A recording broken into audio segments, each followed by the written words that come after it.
So what makes Micah different than some of these other prophets? If you study Hosea, Joel, and Amos and Obadiah, you'll quickly discover that their messages were unheeded.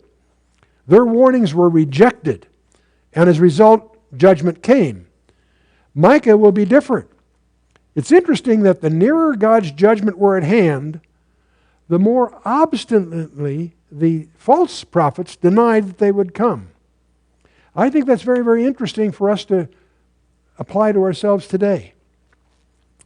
The closer the judgments are, the more the false prophets will deny them.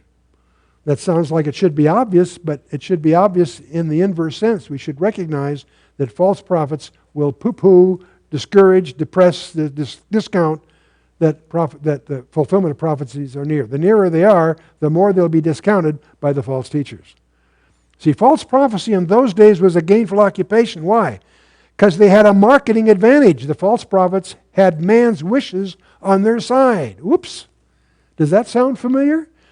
You know, it's interesting as I go through all my old notes on Micah and as I try to bring it up to date and freshen it up a little bit for this series, I'm really startled to realize more than ever how contemporaneously they apply to us today. And Micah is really quite a prophet. It's very unfortunate that he falls in the category of a minor prophet, because you're going to discover for a number of reasons that Micah's 7 chapters include some of the most profound passages in the entire Bible. So it should be a fun time. Now, as I say, Hosea and Amos were ignored. Jeremiah was imprisoned. In Micah's cases, his message was heeded. Boy, that's different. Repentance followed. And disaster was postponed for a century, thanks to him. So that makes him different. Here's a prophet like Jonah that actually changed history.